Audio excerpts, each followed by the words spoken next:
Well, what a weekend has been. What a weekend we've got to look forward to as well on the racing front. As always, the panel joining me, Jason Weaver and Frankie Foster. I'm going to look at Newbury Newmarket this week's action, the first Group 1 of the season for the older horses. There's only one place I can start, and I'll start with you, Jason. Obviously, Aidan O'Brien has cleaned up with all these classic trials for the Betfred Oaks and the Betfred Derby, except for the one that everyone expected, the favourite, the Line of Winter disappointing. Are we any clearer now with the picture for the classics just over 2 weeks away?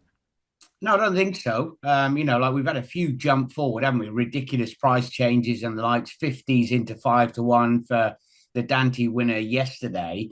But you only have to look back at City of Troy and August Rodan, who absolutely bombed prior to turning up at Epsom, and Aidan going in via the magic carpet to make another spectacular training performance. I think that the Lion in Winter, Ryan did the right thing. He took him back early, got him into a rhythm. Most important, had he let him go, you'd have never got him back. Remember the last time he ran here was over 7 furlongs. Of course, it was disappointing, and a flood of support for him was out as big as 11-8 into 8-11 prior to the off. So more was expected. It was disappointing. They can improve. Okay, maybe bounce, but he did look like he would certainly come on for it as well. Frankie, is the picture any clearer for you?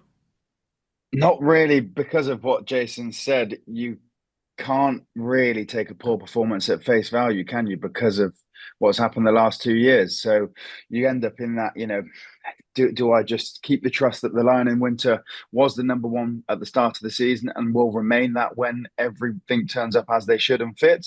Or would you be a bit worried more so not because he was beat because potentially wasn't fit or the likes of that, but because of the way that he raced early on, and then that could be a worry for the Derby. I think for me, I'm probably leaning towards Delacroix because he was so impressive, and still wasn't straightforward himself, before the race and at the start of the race. So he looks a proper tank to me, and I wonder whether maybe the pecking order, it can change. Obviously, they're all improving young horses, and I don't know. It's hard, isn't it? Do you know what I would say? Follow what Ryan Moore rides. Yes. What about the Guineas though? Maybe that was just the best trials we saw. The boys and the girls down there. Maybe they're the best 3-year-olds that we've seen. That's the angle in. Yeah, Yeah, I yeah. suppose with the two horses I've just talked about, I've got two winning form lines behind them, haven't they? Delacroix's obviously got the other two behind them that both won classic trials, Lambourne and the name of the other ones escaped me. And then obviously we're talking about the Lion in Winter, who was going toe to toe with Rawlin Court at York last year. So you've got those two sort of separate form lines to take a look at, and you might be right, Jace. Yeah, well, for all that Aidan's won every classic trial, he hasn't won the Guineas. And a pinch on the winning trainer yesterday. Rafe Beckett's got him to go and produce yesterday off the back of a Mm. maiden win. Remember, he's got Stanhope Gardens was beaten that far by Delacroix up the hill at Newmarket. He's going to manage to get him into a race somewhere between here and there to make sure he takes his chance in the Betfred Derby itself. And of course, opportunity for Wathnan. They had Demisius run so well yesterday. He's going to run at Goodwood prior to, if he wins, taking his chance in the big one. Mm. I think that's the key, is nothing's really, apart from maybe Desert Flower and the Oaks, of course, nothing else has really stood out. So we could, especially with the Derby, the Colts, I think we could get a real big feel with everyone maybe throwing the hat into the ring without a standout. Let's look to the more immediate future, though. We've got a cracking Saturday at Newbury Newmarket. Early start, of course, with the FA Cup final to look forward to. We'll start with the Group 3, the Aston Park, over a mile and a half. I'll start with you, Jason. King's Gambit in here. Winner on the card last year in London Gold Cup. Beating a Triumph Hurdle winner. He's back for more after a seasonal return. I tell you what, they've been a bit harsh with him, haven't they? He's been gelded. He's got blinkers on. I don't think he was running that bad, if I'm being honest. All bar they expected him to be like the Derby horse, if you like, because that was it, wasn't it? They were going to roll the dice, and everybody was pushing for them to run him in the Betfred Derby last year. I don't know. Listen, Al Arcey, how can we take that form at face value? With obviously See the Fire absolutely ripping it up at York, absolutely zipping in from there. The one that I hope all 8 go in here, Table Talk ran really, really well for Tom Clover. Now, he's got a good bit to find on official ratings, but I'm taking a line that Courage Mon Ami is going to need it. One or two of the others, Sunway's turned into a bit of a non-winner, hasn't he? And he was behind Table Talk last time. I'm squeezing into the first three and hoping to get a big slice of the pie with Table Talk each way. Yeah, I thought he might run this week. He was in the Yorkshire Cup, and I thought he might run in that whilst he was taking out. He'd won here at York, and he's going to there instead. So maybe that's an interesting angle, Frankie. I'm hoping Someway hasn't turned into a complete non-winner. I just, well, they said that he'd come on for its first start of the season, didn't they? And I'm hoping that he comes on a fair bit for that. Obviously, he's a shorter price than Table Talk, and he was beaten by him last time out. But I'm just hoping that form might reverse on a bit of fitness. And I'd like to see him when he has danced in a lot of group 1, 2, 3 dances. He hasn't quite managed to win, has he? But this might be his opportunity. It's not the strongest field in the world, and I think he ran fine for his reappearance last time. Okay, stay with the 3-year-olds. Go to the sprinting division, and I said we've had a couple of races this week from those that have gone from 2-year-old to 3-year-old in the sprint, and there's been a bit of a shake-up in the order. But this is a cracking contest. Interesting to see what happens in this one, Jace. Yeah, look, I think it's a real good little contest. This, if you were to go with Ides of March, that form with Whistle Jacket over in Ireland last time was particularly strong. There are only 3 in here really that you could sort of lean on because they're the 3 triple-digit runners. Symbol of Honor was a major disappointment, wasn't he? He got beat 7 lengths by Cosmic Year up at Newmarket, so he comes back down over what could be his ideal trip. Siade Darian, I think you pronounce her. It's a butchered it anyway, down the bottom for Richard Hughes and Jim Crowley. His team couldn't be in any better form, could they? They've won at York. They went close, painfully close. She's blessed with a wonderful change of gear. And I think that she, switching back onto the turf, could serve it up to Ides of March. It was soft when he was second at Naas. Quick ground for him today. Okay, Sadar, Darian, the Jabba, Abdullah colours for Jason. Frankie? I'll keep it simple with the favourite. I think he's just going to have a bit too much class for them. I can see the angle that Jay said with quicker ground maybe not suiting, and he wasn't exactly super impressive over in America on firm ground, but that was over 5 and 4 lengths beaten. It's not terrible. I just think he might have the class for these lots. So, yeah, stick with the favourite for me. Another Cornwall, O'Brien and Ryan Moore special. Okay, they're also represented in the London Gold Cup. This, for me, is one of the greatest races of the season in a way. Obviously, there's horses in here. They're in a handicap. It might be the last time we see them in a handicap because usually group races beckon for the winner of this contest, Jace.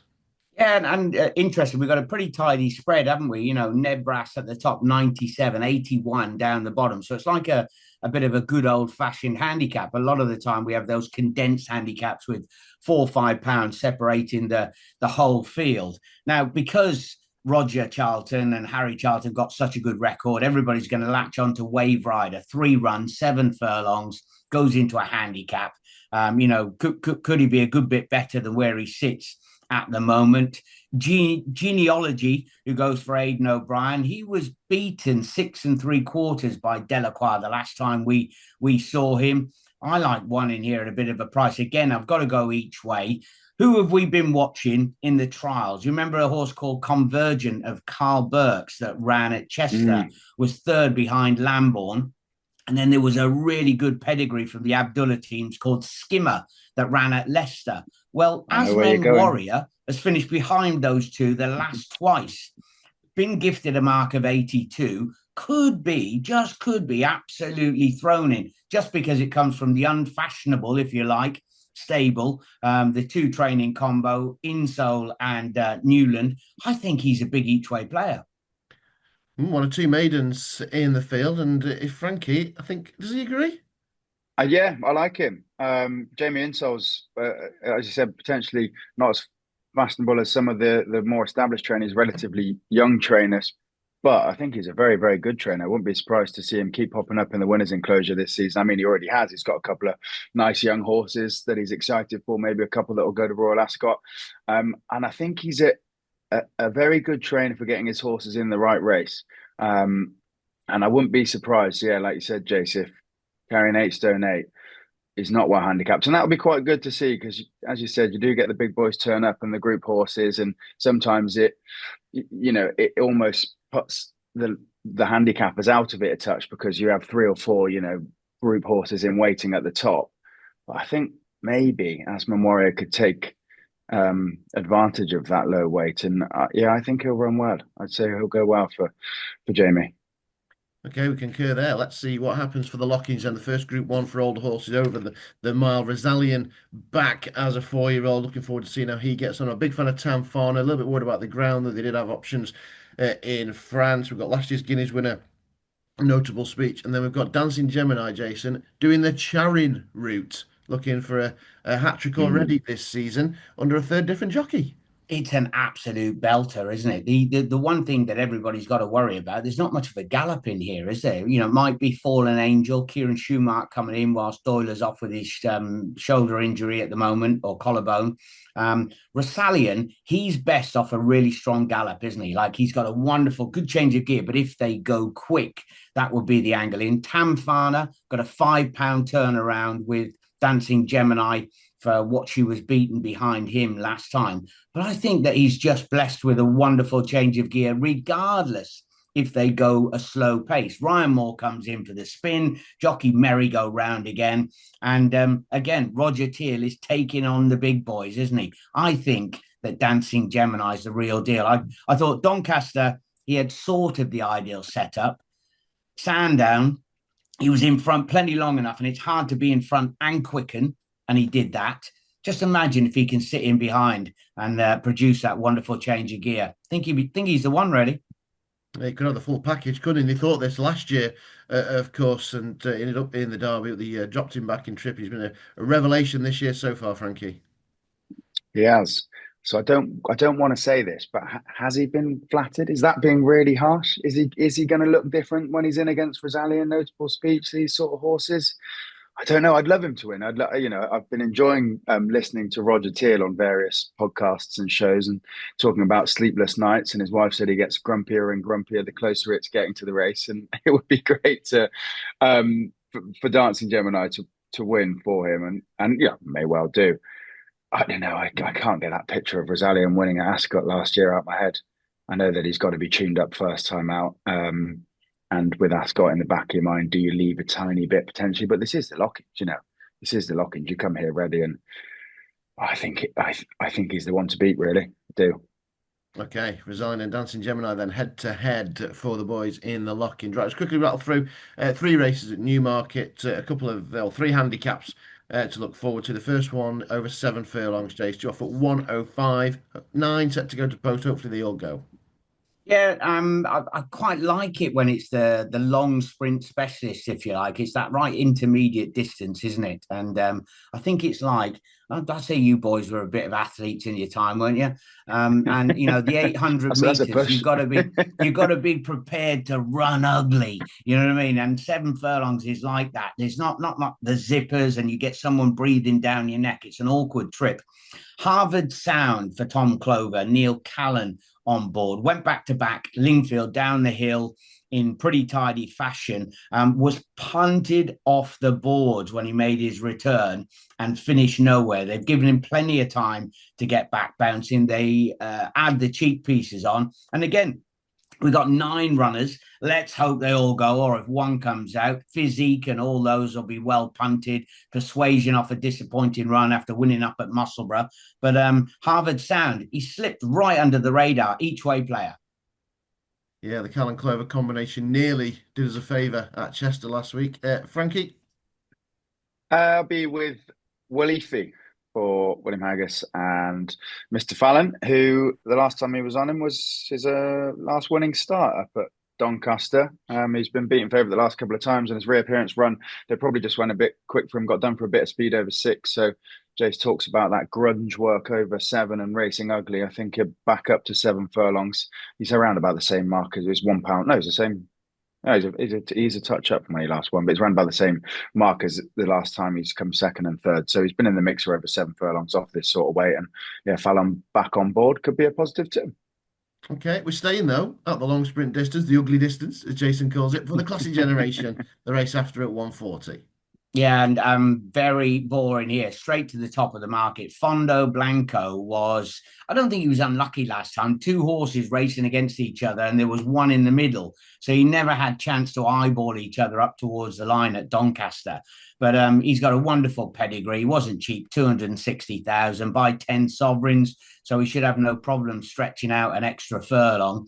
And Ray Dawson, he had a really brilliant time out in Maidan this winter. Ended up getting stuck into the Mike DaCosta team and riding plenty of winners. So he's a really, really good rider. He's just sort of understudy there at Roger Varian's, putting himself about, and a real good opportunity for him to get one in front of the ITV cameras. Good rider. Fondo Blanco for the King Power team. Frankie? Original Outlaw for me makes his first start after being gelded and finished behind some nice horses last year. Actually, a second to Royal Playwright by 3 lengths, and Royal Playwright did it easily enough, I know, but not the worst bit of form. Also a second to Mr. Chaplin. He blew out at York, but York is York. It doesn't always happen there, and maybe that was also leaned into being gelded and hopefully calming down a touch on his first start back for Rafe Beckett, who was obviously in the winner's enclosure in the Dante yesterday. Okay, Original Outlaw then for Frankie. Right, so last but not least, the seventh and final ITV race we'll look at 2:15 over the mile, and fingers crossed, Jason, because I'm sure you'll go for one at a price, the Dead Eight lineup. Yeah, it's I went round and round here. I wanted to be with Where's Freddie for Stuart Why Williams, because not? that team has just started to win a little bit. But for me, I keep digging into the form. Mythical Guest bumped into Bullet Point at headquarters of Haggis's. That absolutely bolted in. Looks like a handicapper going places. And he bumped into My Cloud at Ascot. Again, a variant, unexposed rival.